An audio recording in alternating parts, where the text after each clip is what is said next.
Should I start my presentation? Yes, sir, please. Okay.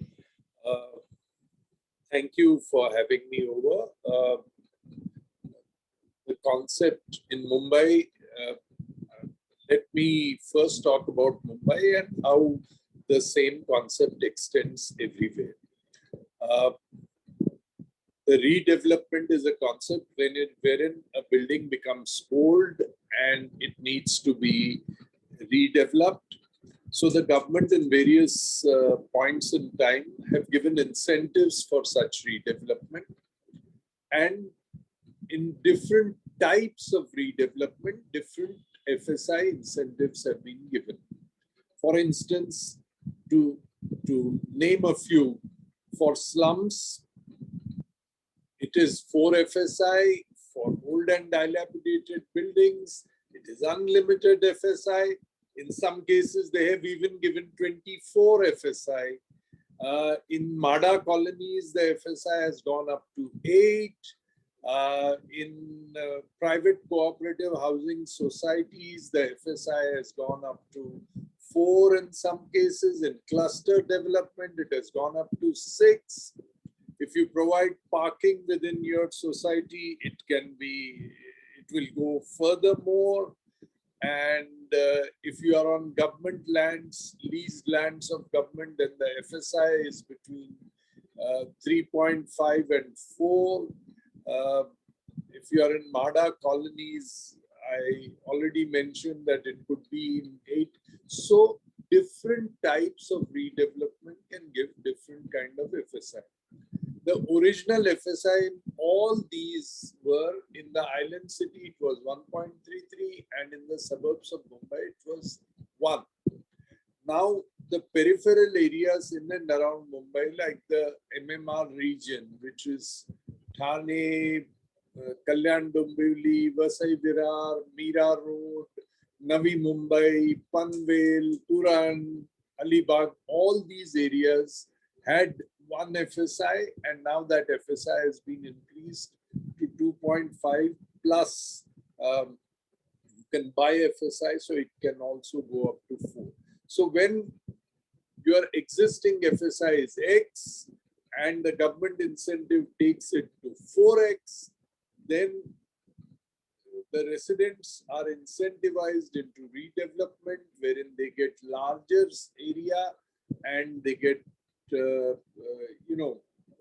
more amenities and everything. Unfortunately, this scheme has so far been implemented through the developers who took away a major chunk of the income and left the residents, the tenants, the slum dwellers, everybody high and dry. Where the state government suffered losses. Today, the state government has 6,80,000 crore,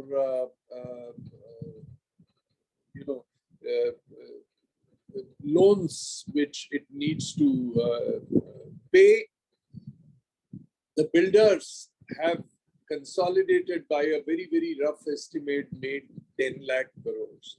So government schemes, government lands in most cases, government enabling, and the builders become fat and government becomes thin. You know why this happens, because the money which goes to the beneficiaries is shared as bribes with those who matter in government, irrespective of their political affiliations. It is a given that the builder has to give bribes, and unless he gives bribe, he doesn't get permissions. The net result was that in Mumbai alone, we have 5,800 redevelopment schemes which are stuck. The builders have gone away. Some of them have taken money.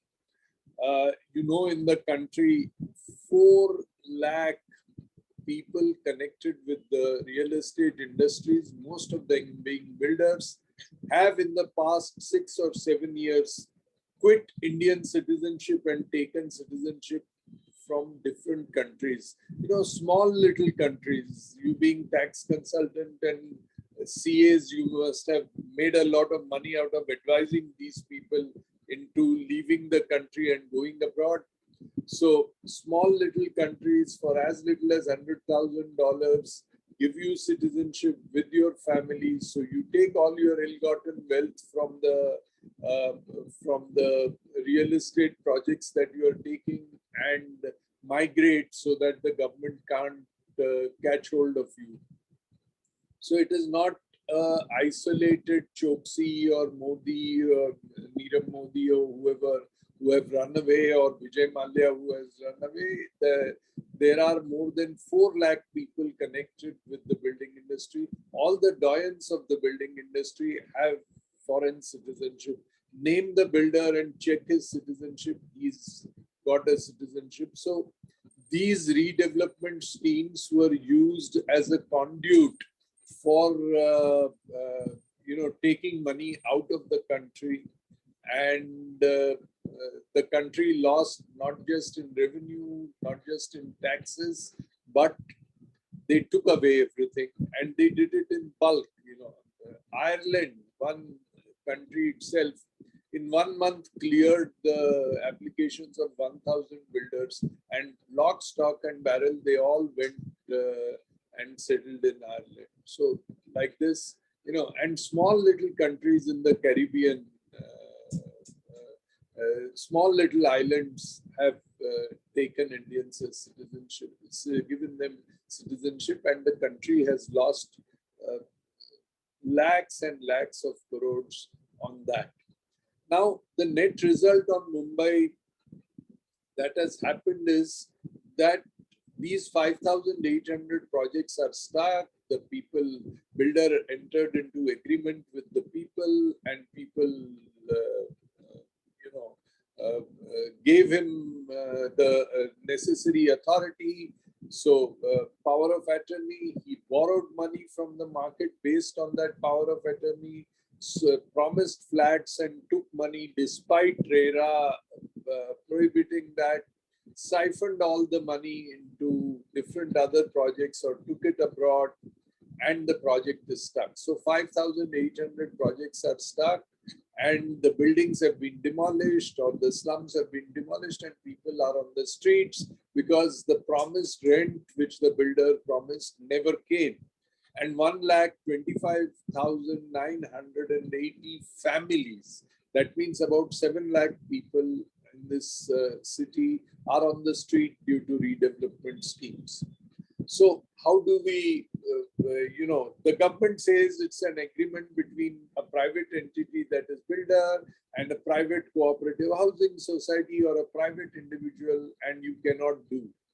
Much to the surprise of many who tom-tom the idea of RERA, RERA is not applicable to any redevelopment project at all.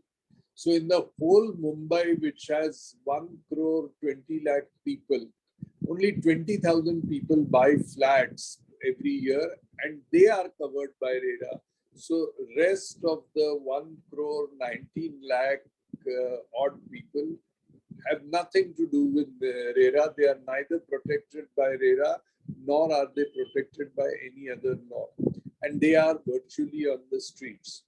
So when government has raised its hands, nobody can do. If we go to court, sometimes the court arrests the builder and puts him behind bars, but that doesn't solve the problem. The house that we have lost, the poor people, the middle class has lost, the buildings have been demolished, and the houses never come back. And lot of good people from the urban middle class have lost their houses. I know of a branch manager in a senior, in one of the largest banks, nationalized banks in India, is presently virtually staying in a slum because he was staying in Mahim and was promised 70,000 rent, and the first year rent came, and it's been 9 years since then. No rent came. Initially, he managed. He retired from his job. He was a branch manager. And so then he couldn't afford to pay the rent, but he had to survive in Mahim because his grocery shop is there, his entire paraphernalia and infrastructure, that is required for him is there, his ecosystem is there. So finally he had to stay in Mahim Kolivada in a slum as a tenant of a slum dweller on the first floor. So that is the kind of situation that is there. And so how do you find a way out? So a lot of people, Tata Institute of Social Sciences, IIT Mumbai, JJ College of Architecture, all engineering colleges, put together architecture colleges like Kamla Raheja College, social work institutions like Nirmala Niketan, Tata Institute of Social Sciences. Everybody, all of us sat together for a few days and we deliberated on what can be done. And this alternate model was prepared, mostly authored by me several years ago when we first realized it. And now the implementation is started. It is called the self-redevelopment model. And in self-development, just all the other players in the ecosystem are the same. Just the builder doesn't remain. The financer who finances the builder finances the scheme. The architect who makes plans for this scheme. The project management consultant who does the project management for the builder, does it for the cooperative housing society or the residents. The process of selling is decided by the residents themselves. If they have a doubt of their selling, the flats are underwritten and the schemes are happening. I have put this in a nutshell without going into detail, but I must give you a few examples. Today, 20 buildings have completed redevelopment process. Occupation certificate is there. Everyone has come and stayed there. 40 buildings are in various stages of construction. Some are 5 stories, some and construction is going on. Some are 18 stories and it's a 20-story building and work is going on. 70 projects have received approvals and IOD and are in the process of getting finances, and 790 cooperative housing societies have resolved that their preferred mode of redevelopment is through self-development measures, and that is their preferred mode, and they will go in for self-development. The resolution is in place and they are now identifying architects, engineers and all that. So the entire ecosystem is being built. To give you 2 or 3 examples as to what is the nature of benefit that the people get out of these schemes, I will give you live case studies. Chitra Society in Chembur, near Tilak Nagar railway station on the east, that is exactly halfway down between Kurla and Chembur, a new railway station has come. This is barely 200 meters from the railway station. Chitra Society had people were living in 400 square feet flats. They got quotes from various builders. No builder gave them a quote more than 520 square feet or so. So from 400, someone said, I'll give you 450. Someone said, I'll give you 475. Someone said, I'll give you 500. Someone said, I'll give you. So no one gave them more than 520. And the corpus was that the developer suggested was 2 lakh. At the highest corpus was 2.5 lakhs. And they were virtually on the verge of signing with the developer. When I went and explained the self-development model to them, they didn't believe me initially, but when I explained with the statistics and rules, they agreed. And today, their building is complete. They've got electricity, they've got water supply, The OC is ready and they are waiting for its inauguration. The building is